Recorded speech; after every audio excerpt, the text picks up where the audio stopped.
Buonanotte, dame e caballero. Good evening, ladies and gentlemen, professionals from the field, students and lecturers. My name is Mieke de Droog. I'm the Dean at the Faculty of Arts and Science and the Program Manager of the Bachelor Program Organization Government Management, OGM, and the Program Director of the Aruba Institute for Good Governance and Leadership at the University of Aruba. It's my honor to introduce you today's guest speaker, Dr. Maikel Waardenburg. He's an associate professor at Utrecht University of the University School of Governance, the USBO. He's the coordinator and lecturer of the master program, Organizations, Change and Management. His research focuses on public and private interactions and cooperation issues, in particular focusing on vital society and vulnerable groups. In addition to his research and teaching activities, Maikel is one of the podcasters of the Talking About Organization podcast, which reviews key issues, publications from organizational science. And the podcast can be listened via Spotify, amongst others. Maikel is in Aruba for 1 week to co-develop and co-lecture the module Managing Change of our master's program, Governance and Leadership, together with colleague Caroline van der Linde and me. We thank him for the super nice collaboration. We had the first class last Saturday, and we look forward to next Saturday's class day. And I'm happy to see some students that will in the class next Saturday again. Maikel and I both have as our alma mater the University of Utrecht, the University School of Governance, the USBO. We both received our PhDs in 2016.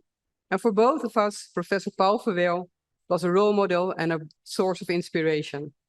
So I'm very happy that he will share some insights of expertise of you today in a public lecture with the catchy title, Organizing with the Trouble, Developing Agency and Collaborative Tensions.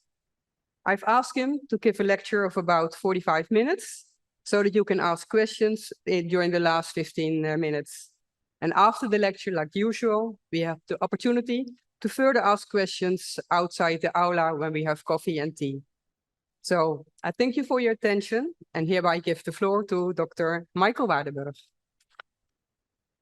Thank you, ladies and gentlemen, colleagues, students, and thank you, Mieke, for inviting me for this public lecture. I'm delighted to have this opportunity to delve into the world of inter-organizational collaboration, specifically exploring the paradoxes that emerge within such collaborative efforts. Furthermore, I will discuss how agency can help navigate these paradoxes and drive successful outcome.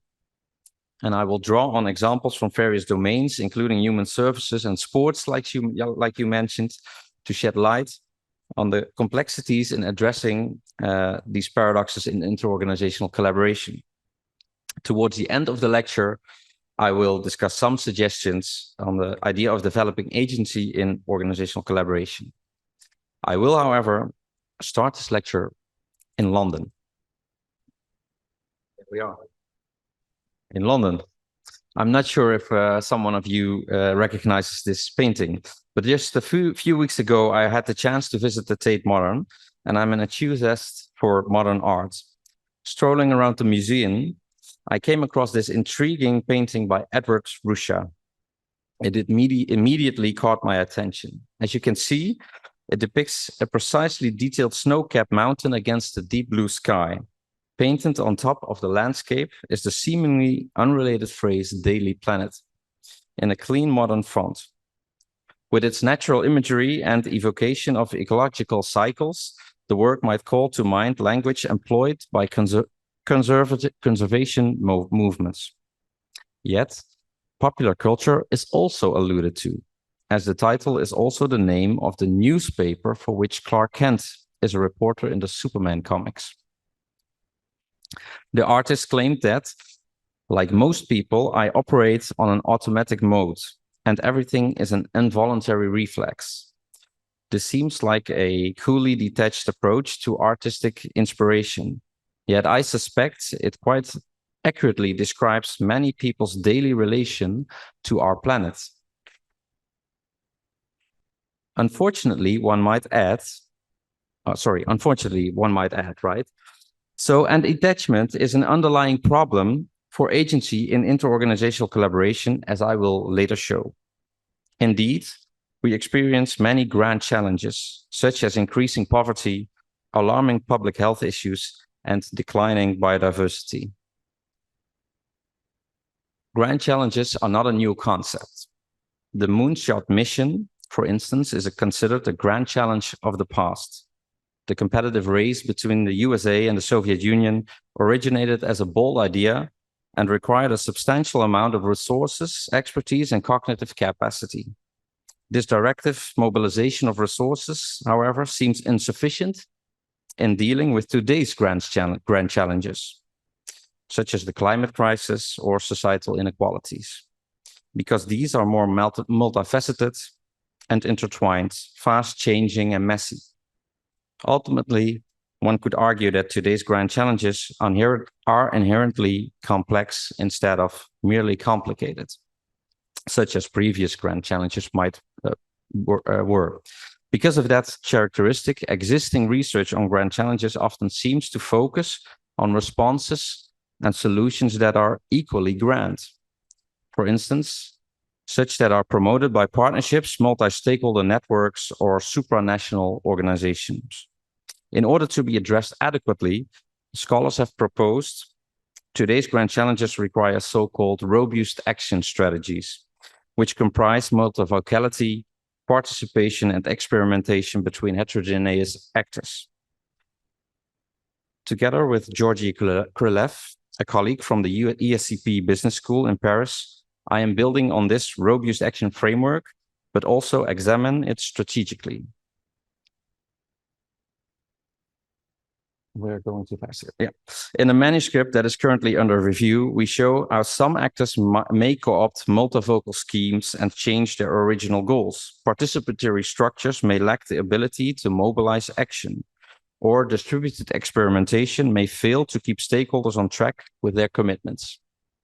The robust action concept promotes distributed experimentation, for instance, such that it has led to the establishment of international institutions and certification schemes for sustainability. However, we know that in particular in crises or tense situations, some stakeholders are likely to deviate from shared agreements to preserve their own interests and thereby jeopardize jointly achieved progress. For instance, Japan leaving the International Whaling Commission in 2019. This allows us to pinpoint a major problem. The existing focus on grand challenges or grand solutions to grand challenges may have led us to look in the wrong place. It appears that small-scale actions, which are more civic, bottom-up, and value-driven, could help us find more effective interorganizational responses. In fact, research on hybridity, often executed in reference to small-scale organizational entities, can provide wider implications about the mechanisms that help organizations to combine seemingly incompatible elements or to achieve a high degree of inclusivity without diluting one's mission. Interorganizational collaboration is a deliberate practice for dealing with the troubles we experience in our communities, our institutions, and certainly also on our planet. It refers to the cooperative efforts between two or more organizations, often from diverse sectors, to pursue mutually beneficial goals while sharing resources, knowledge, and responsibilities. We could hold to a specific definition, for instance, this one by Hardy and colleagues. I would emphasize that this lecture focuses mostly on the processual nature of collaboration and to the seemingly incompatible institutional logics coming together in interorganizational collaboration. This is where the connection between hybridity and interorganizational collaboration lies. Hybridity is used by actors to span, merge, or combine different and often conflicting identities, logics, organizational forms, and goals, which at face value are simply incompatible. Interorganizational collaborations abound. Also, I would say, on this beautiful island of Aruba. This week, I had the opportunity to meet several organizations, including CD Aruba and Metabolic Foundation. These are just two local, small-scale examples from different domains, collaborating with other organizations to achieve societal and environmental impact. For instance, CD Aruba has collaborative relationships with neighborhood centers, Aruban government, international funding agencies, in order to achieve community development. Metabolic Foundation, an organization co-managed by Tony Sevold, who is one of the system master students from this university, collaborates with, among others, citizens, scientists, funding agencies, and the consultancy organization. Their activities are directed to environmental issues, of which one I contributed yesterday, together also with Giovanna, by imaging the ocean and reef surface near Surfside Beach through kayaking stretches of the bay. So why do such organizations collaborate? Within different bodies of literature, several effects of interorganizational collaboration are emphasized. For example, the strategy literature emphasizes its role in helping organizations acquire resources and skills that cannot be produced internally. Work on learning and innovation argues that collaboration can facilitate the creation of new knowledge and not just the transfer of existing knowledge. Literature on networks suggests that collaboration can affect the structure of interorganizational relationships, making some organizations more central and others peripheral. Similarly, work that focuses on the political aspects of collaboration has shown that it can be an important way of sustaining and increasing influence over other organizations. Hardy and colleagues have grouped these effects in three broad types: strategic, knowledge creation, and political effects of collaboration. While collaboration holds immense promise for solving complex problems locally, it is not without its tensions, dilemmas, and challenges, which brings me to the core of this lecture. Tensions include all types of situations where alternative expectations and demands are in opposition. Dilemmas present opposing alternatives, each option offering a logical solution on its own. Our challenges often show up for us as dilemma, where we feel pressure to choose between alternative options. One prominent challenge that arises in interorganizational collaboration is the tension between individual autonomy and interdependence. This challenge highlights the tension of maintaining autonomy and fostering interdependence in interorganizational collaboration.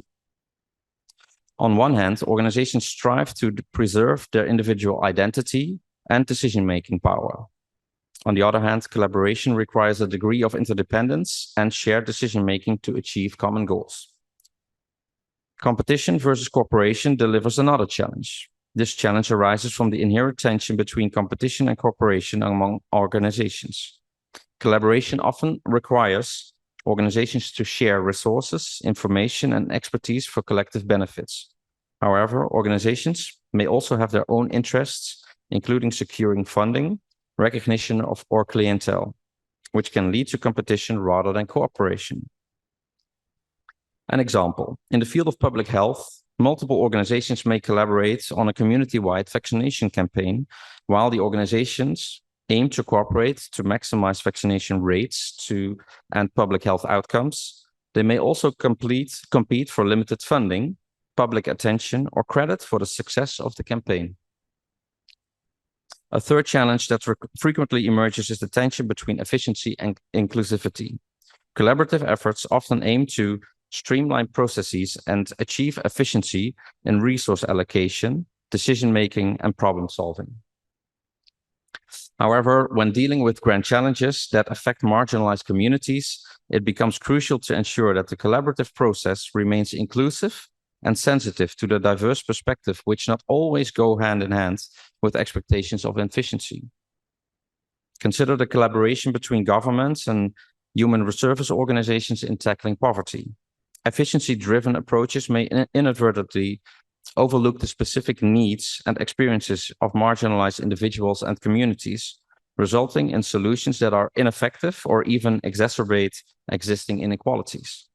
To address this paradox, it is essential to integrate inclusive practices into the collaborative process. Fourth, a standardization versus flexibility tension. This tension highlights the challenge between standardization and flexibility in interorganizational collaboration. Organizations often have their own established practices, policies, and procedures. However, collaboration requires adapting and aligning these processes to ensure smooth coordination and effective outcomes, which can be challenged due to differences in organizational cultures and structures.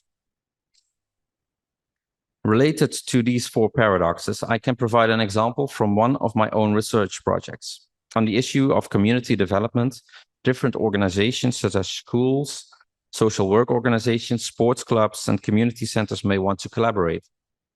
Each organization has its specific logic of operating, their individual understandings of the issue of social inclusion, or they might even differ on what a thriving community implies.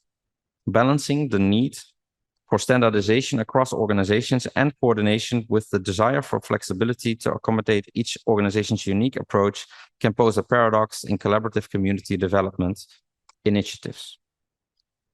Within the research project Calibrating Inclusive Sporting Encounters, we follow and analyze these dynamics, as well as facilitate a collaborative learning process in helping these organizations achieve a balance between autonomy and interdependence, efficiency and inclusivity, and standardization and a flexible orientation. However, calibrating these tensions into a workable collaboration takes time, commitment, and the willingness from each organization to reflect on their professional role as well as their collective aims. A fifth tension might be extra relevant in the small island context of Aruba. We could refer to this as a local versus global paradox. This paradox emerges from the tension between local and global perspectives in interorganizational collaboration. Organizations often have different scales of operation and target populations. Collaboration can range from local grassroots efforts to global initiatives. Balancing local contexts and needs with broader global goals and strategies can present challenges in collaborative endeavors.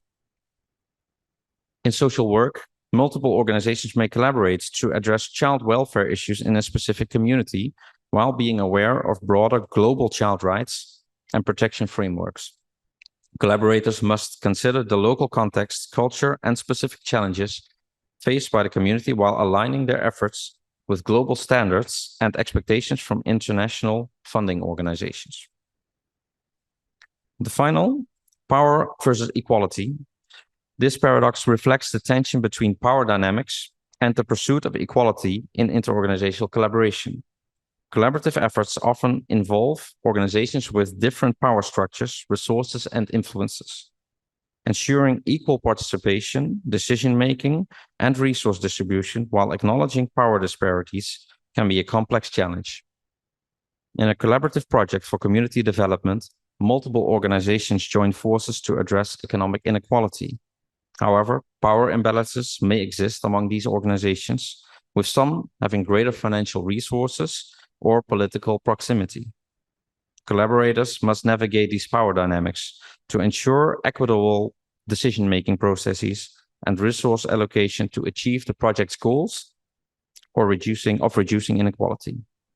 In the Aruban context, this paradox has been referred to as the proximity paradox by my colleagues Wieger Bakker and Mirko Noordegraaf in their inaugural address for the Faculty of Arts and Sciences in October 2021.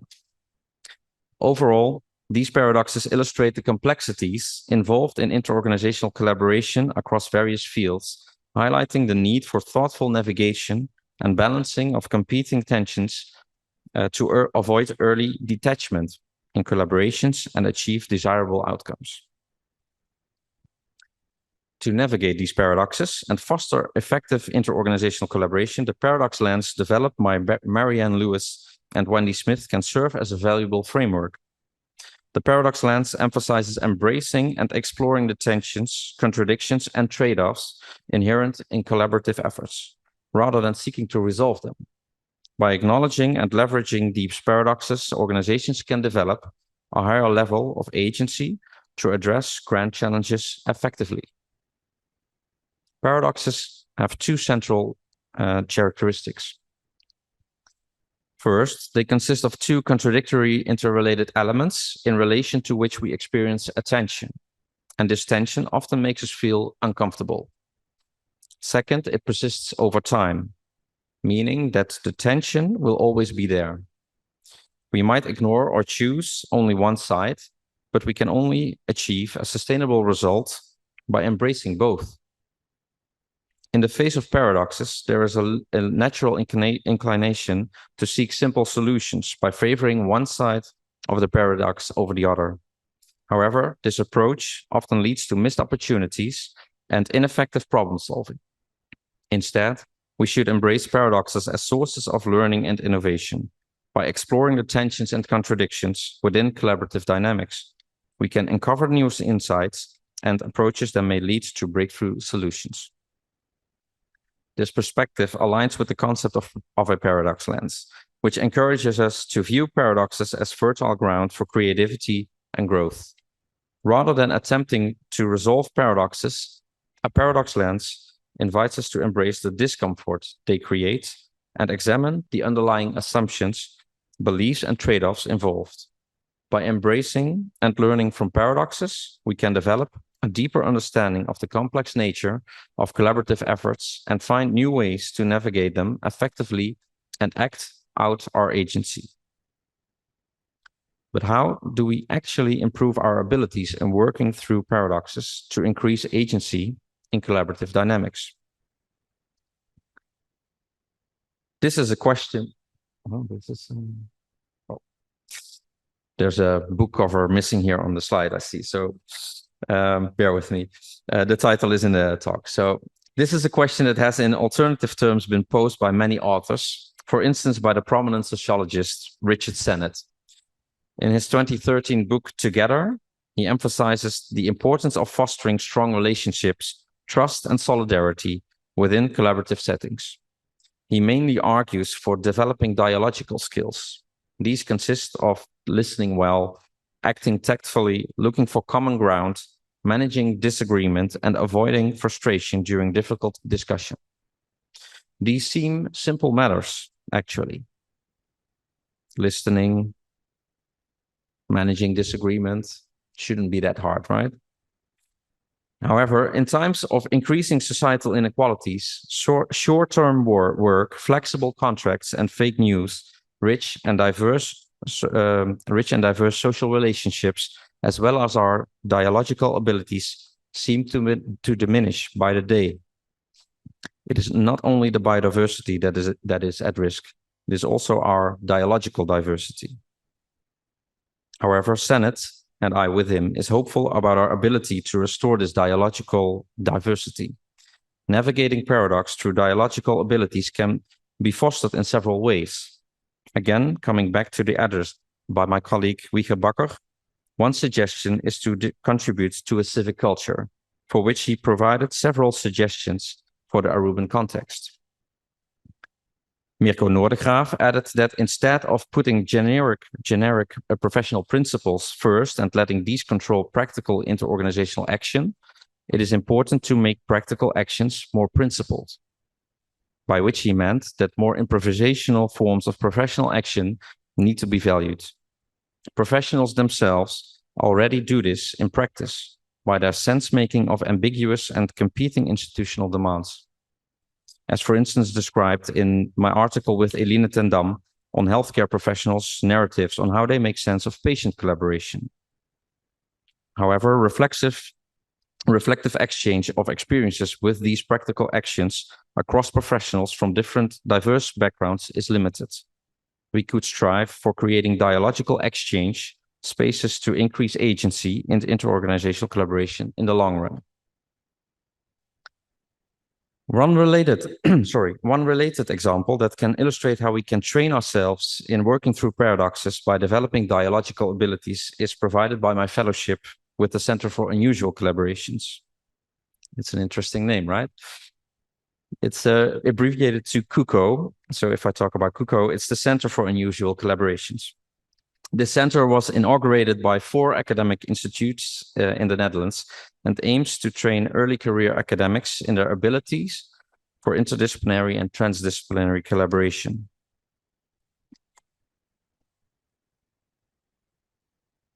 And here are a few goals of the center. And you see, it's not only about training early career scholars; it's also about advocacy. So trying to shift the academic culture in providing more leeway for alternative approaches in academia. So I'm involved in one of the projects in this center, and the title of this lecture is also related to that. So some of you might have noticed that the title of the lecture is inspired by Donna Haraway's book, Staying with the Trouble. This book also inspired the project within the CUCO that I'm involved in, which is called Playing with the Trouble. The team consists of people working in the fields of urban geography, food governance, industrial design, plant sciences, environmental governance, epidemiology, and organization studies. As you might expect, we talk in totally different languages. But giving it time, active listening, and trying to see commonalities among our disciplines, we managed not only to develop the project's promised output, but a strong collaborative team culture as well. The past 1.5 years has been directed towards co-creating a toolbox of modular mini playful activities and materials to support diverse teams in various stages of their collaborations. This consists of card decks and other simple materials with a range of flexible instructions to use and combine them for different purposes, as well as stimulate the creativity of people to design their own games for purpose. Within the project, we explore how embracing and navigating paradoxes can lead to transformative collaboration. By actively engaging with tensions and contradictions, collaborators can develop new ways of thinking, challenge conventional wisdom, and generate innovative solutions. Within this approach, we do this by developing play and game mechanics as training tools for collaborative groups. However, these could be viewed as mostly instruments through which we provide people a space in which they can feel comfortable in broadening their professional identities and leave behind strict professional scripts. This nurtures open dialogue. This project underscores the importance of adopting a mindset that sees paradoxes not as a problem to be solved, but as opportunities to be explored. By reframing paradoxes as creative challenges, collaborators can increase their agency and foster a sense of experimentation and openness. Through such an approach, interorganizational collaborations can become incubators of novel ideas and actions, driving positive change and tackling grand challenges. I come to my conclusion. So, interorganizational collaboration presents us with paradoxes that can hinder progress in addressing complex social issues. In interorganizational collaborations, individuals and organizations bring their unique expertise, experiences, and interests to the table. While this diversity is a valuable asset, it also creates tensions and paradoxes that need to be navigated. A paradox arises when seemingly contradictory elements coexist and exert opposing pressures, making it challenging to find a harmonious balance. By embracing the tensions and employing agency-building strategies, we can create an environment that navigates these paradoxes and enables effective problem-solving, fostering individual autonomy while nurturing collective commitment, balancing efficiency with inclusivity, and embracing competition alongside collaboration are key factors in addressing challenges in interorganizational collaboration. This requires fostering a culture of openness that values diverse perspectives, encourages open dialogue, and embraces discomfort, allowing each organization to contribute their unique strengths. The Institute of Good Governance and Leadership here at Aruba is ideally positioned, to my opinion, in assisting organizations and professionals in their challenges with interorganizational collaboration, capacity building, leadership development, as well as building cross-organizational relations among your executive participants can function as strong pillars for achieving agency in interorganizational collaboration at Aruba. I'm certain it will lead to commitment and counteract detachment in collaborations.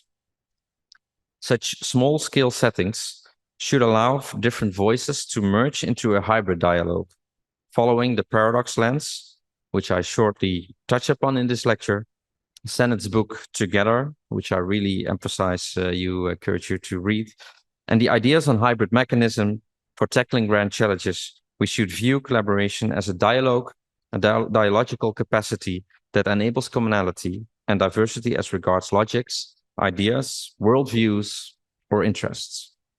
Thank you.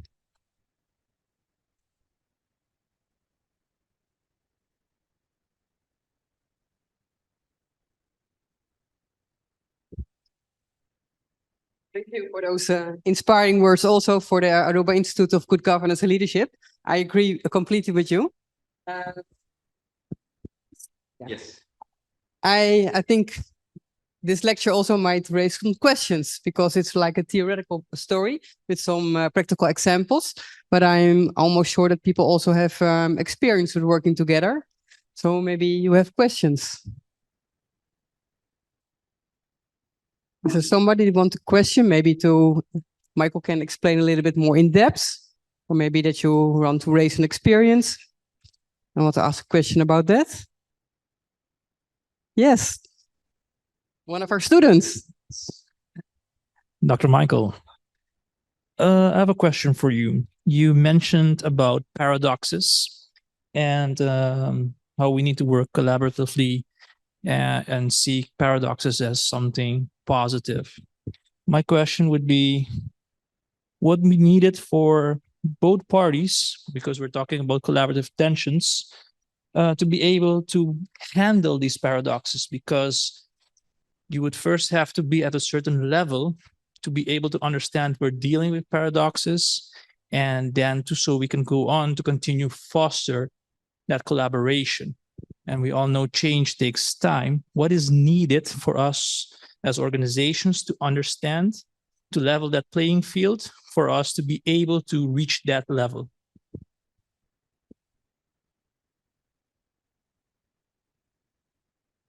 So thank you. Great question. And I think you are totally right that it takes time and it's not an easy task. And the whole idea of seeing these tensions not as actually tensions or dilemmas, but more as a paradox with which you can work actually, should be part of training. Of education, I would say. So it begins early on. It would be hard to make space in organizational time immediately to address or to work from a paradox lens, right? This is something that we kind of need to train ourselves in, because if you are in situations of tension, you are pressured as well to make a quick decision. And that's the counter. I mean, that's counteractive towards immediately working with the paradoxes and the connecting the sides.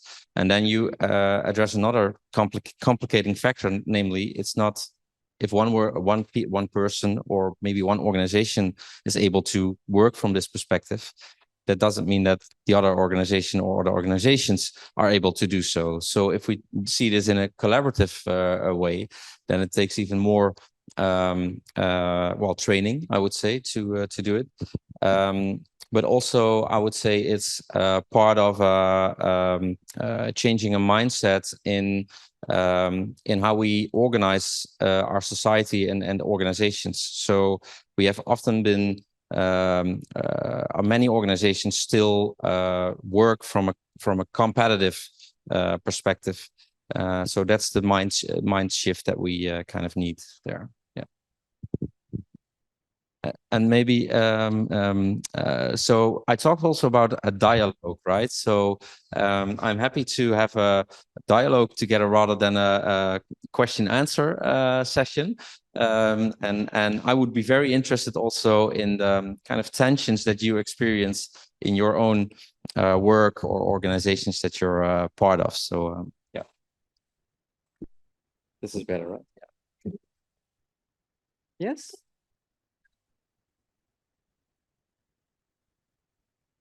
Boa noite, hi, Dr. Waardenburg. About the paradoxes also. What about those local vice local? Because like a small island, we have a diverse of multi ethnics, multicultural, and also a lot of kind of ideology and beliefs. So what about those paradoxes?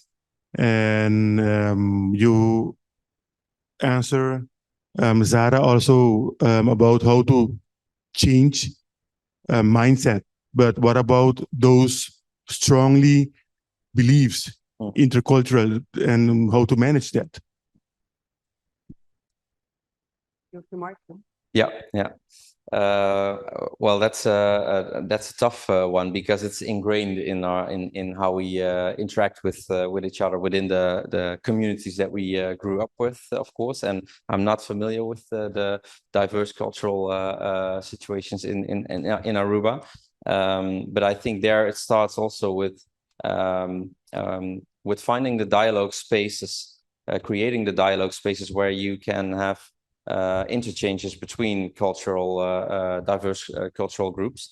And I'm not sure if the center is actually doing that, but I would certainly suggest to put culture and cultural differences and community differences right on the spot, on the table as well. And because that kind of facilitates also understanding each other, of course, but also seeing how people interpret a certain situation or paradox in collaborative efforts. So, yeah.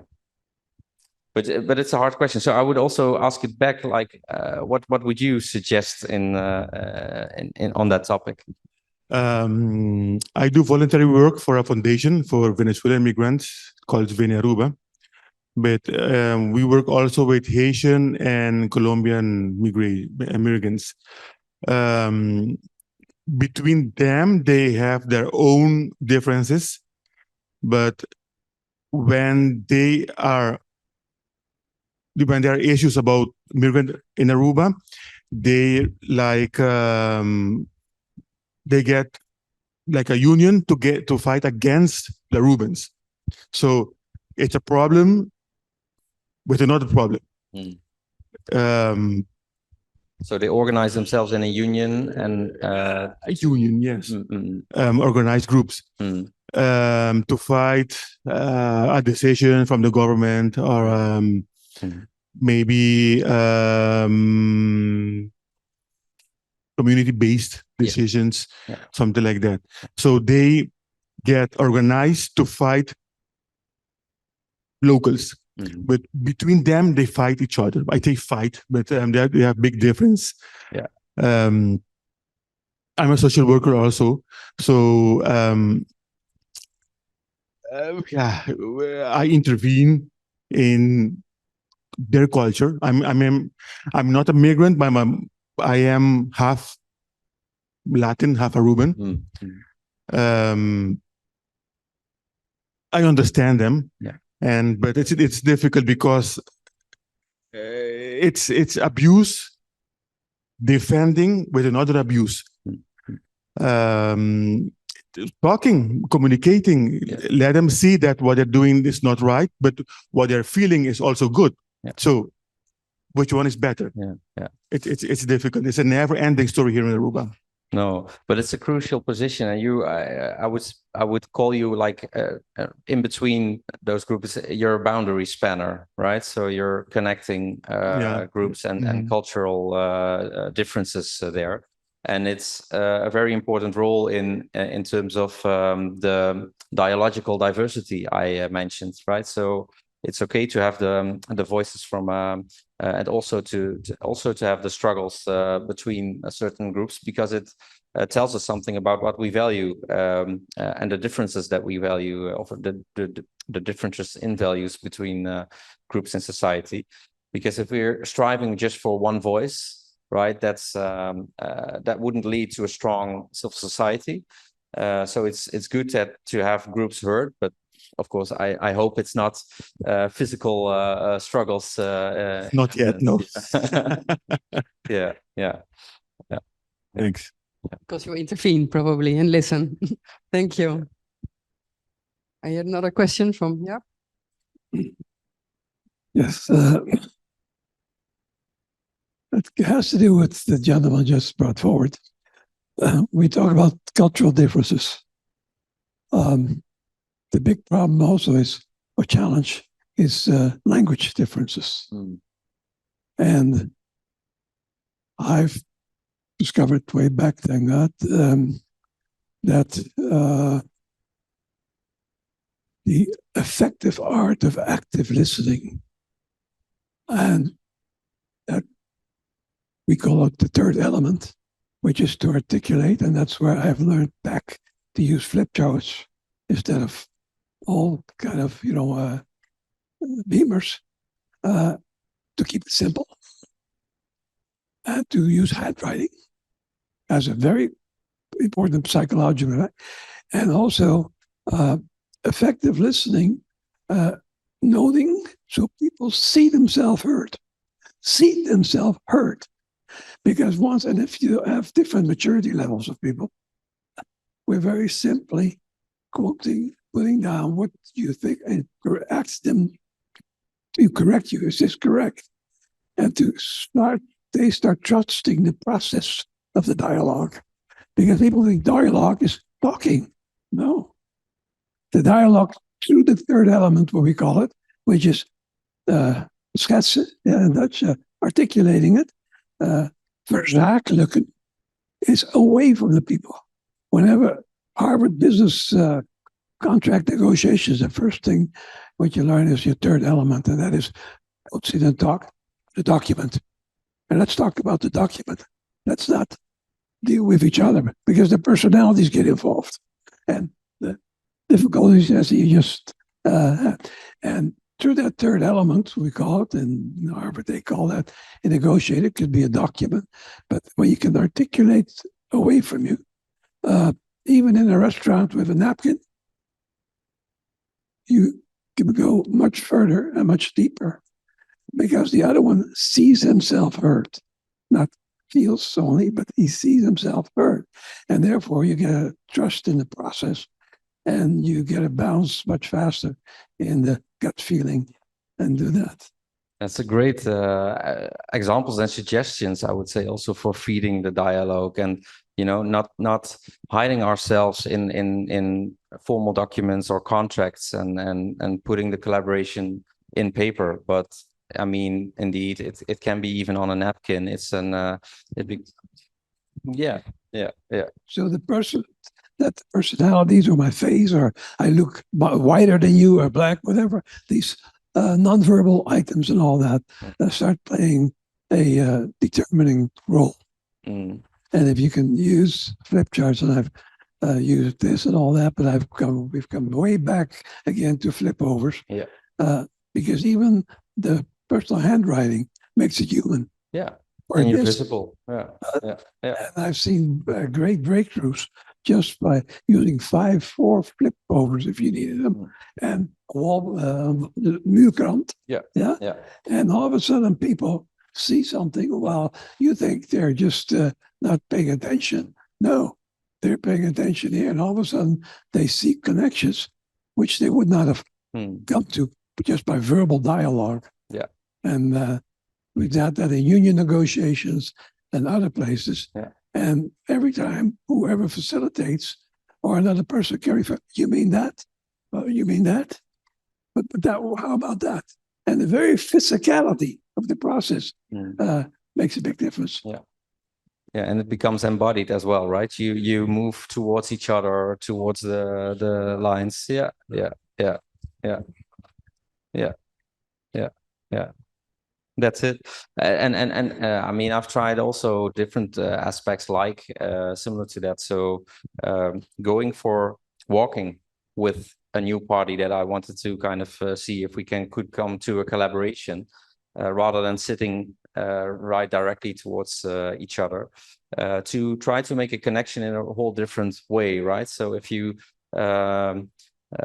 well, find your way in next to each other rather than in opposition from each other, that's already physically embodied that you're doing something maybe more in a natural or in a neutral relation to each other. Yeah, interesting. Thanks. Yeah. Yeah, thank you also for your concluding remarks about embracing paradoxes and as opportunities, because we have a lot of challenges and there's a lot of competition, even on the small islands, like mentioned by Wieger, the paradoxicity the paradoxicity proximity. Yes. So maybe there's somebody else who likes to share where we have those zeg maar, challenges in real life and how you embrace to that, or if it adds something to this. Would be nice to have some dialogue about that. Yes.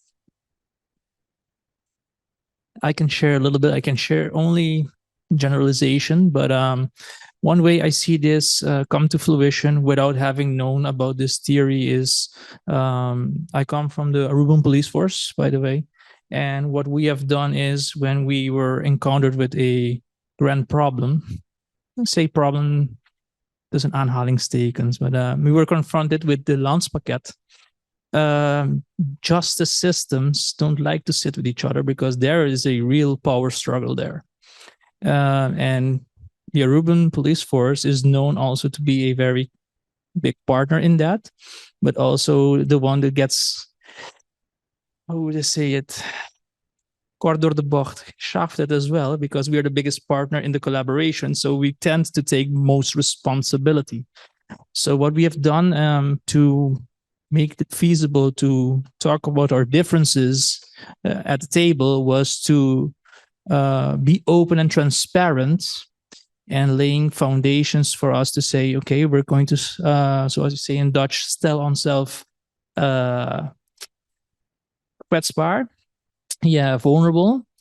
And we're going to talk about the issues that all these years we know we have, but we have not wanted to attend or to address. So that has produced some very good feedback and has translated into very good collaborative works that we are doing thus far. I'm not going to mention in which department we were doing it, but we are seeing growth in collaboration, and we have seen a speeding up into being more open and accessible to each other. So once rigid organizations that did not even dare to talk to each other now can openly call one call away, and we can say, listen, this went south, how can we improve? And then you see that factor that when I'm seeing embracing paradoxes and opportunities, but also when you really put yourself there and as an organization and become transparent and show good faith, and you want to work towards something bigger than yourself, and also addressing that, you know, as an organization, for example, in justice, we are a bigger part of the picture and we serve our country. When you put it in that perspective, then you see very quickly people start to align to that common greater good. So those paradoxes and opportunities, I see them as a great strategy moving forward. And I like the idea of play and imagination, because that is exactly what we did. We went to the table.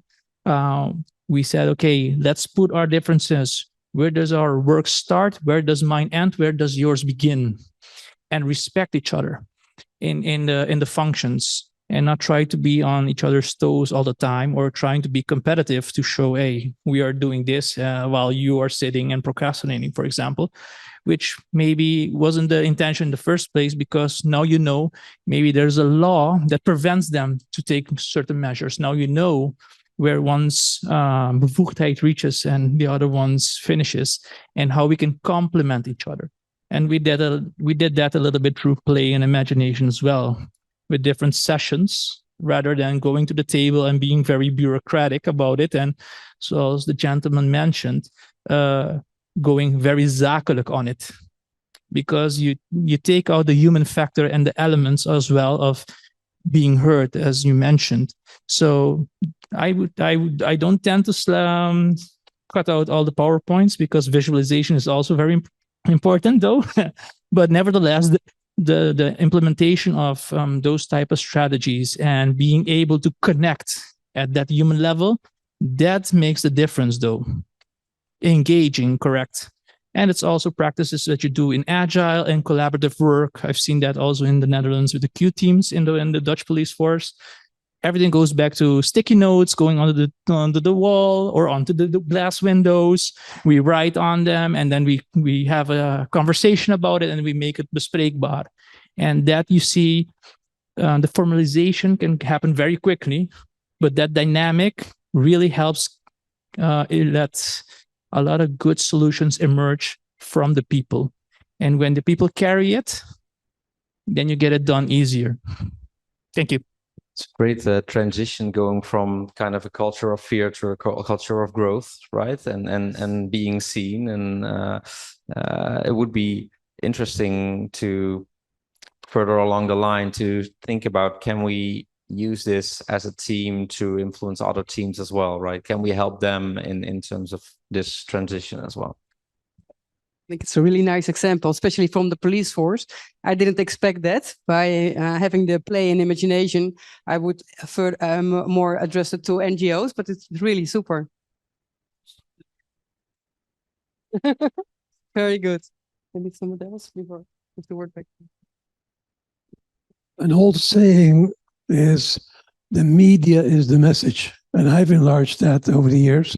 The process is the message. And that includes the media, but also the process. Yeah, the process is the message. And once you can address that, and people from here start trusting the process, yeah, in transformation, the 3 Ps are protection, permission, and empowerment. Yeah, but over there, I feel protected. I feel seen. And all of a sudden, my creativity gets permission to contribute more, to articulate, yeah, and use simple language. NLP is very helpful, if you know what that is.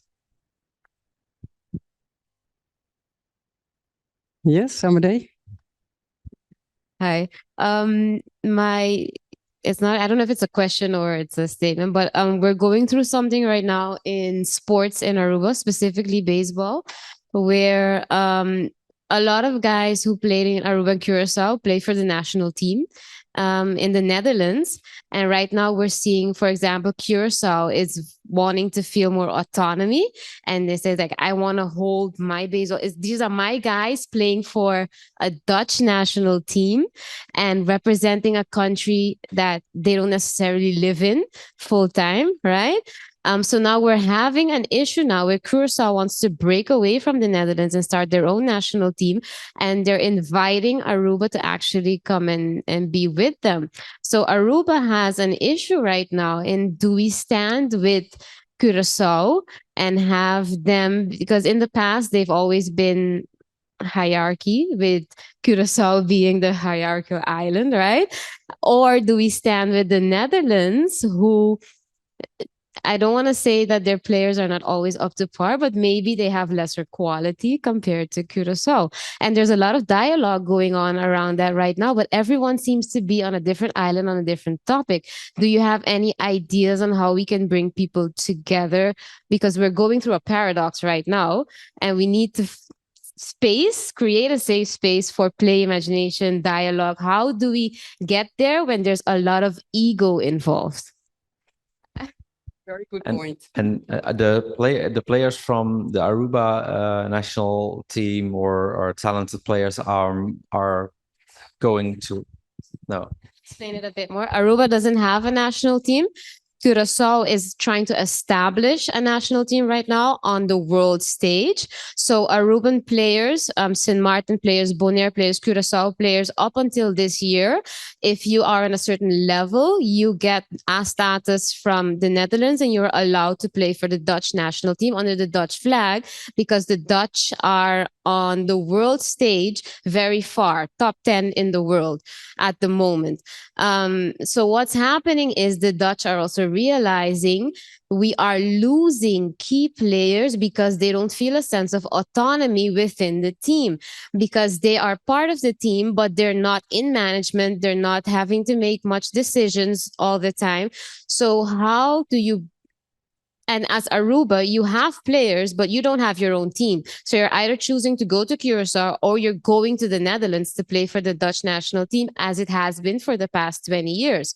So how do you bring people together? And within the island itself, people are not cohesive. So we're not like one national federation and we're saying, no, we are all going to the Netherlands.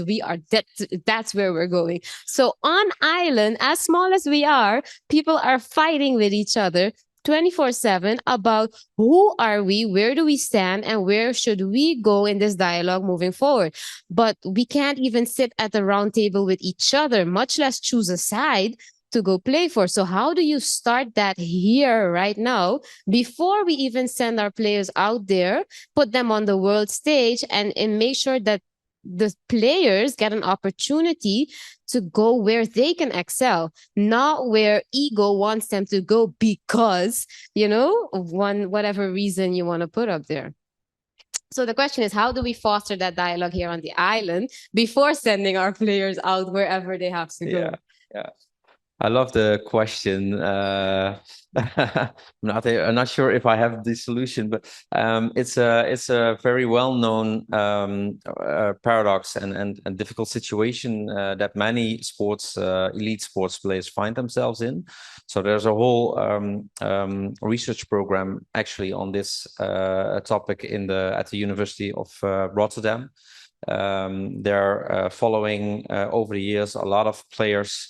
Or they follow the players that have a different identity than the national teams that they play for, and this happens in football, in rugby, in baseball, in all sports. So I would suggest maybe to get a bit of expertise from them as well. That would be interesting because they've learned a lot, and not some also from the quantitative data, but they did a lot of deep interviews with individuals, but also in focus groups, and then you have the discussion topics, of course. So that would be interesting to look at, I'd say, and I guess probably some high-standing players could be playing an important role in this dialogue. So not players that I have already had taken their position, but players that are open to what do we want, what do we as Aruban players actually want, and asking that, if there's a person asking that question, then he or she. Probably it's the male teams, so it's he should be leading by example in terms of creating the table for this discussion. That's one thing I would say, and I would also not limit it to the current players. So look at the talents from 5 years down, or even, yeah, veterans also, maybe, but yeah. So those are a few suggestions, and I'm happy to get you in contact with the people in Rotterdam. Okay, I'll hold you to it. Okay, then I think if there's not another burning question, then I think it's time is up. It's 8 o'clock. I think you want to really thank you with the embracing the paradoxes as opportunities. So I will take them with me because we have a lot of challenges, not only on the island, but also in the kingdom relations. And I will look at it with more playful and imagination. I think that's indeed the case. We need to go there. Thank you very much. Thank you.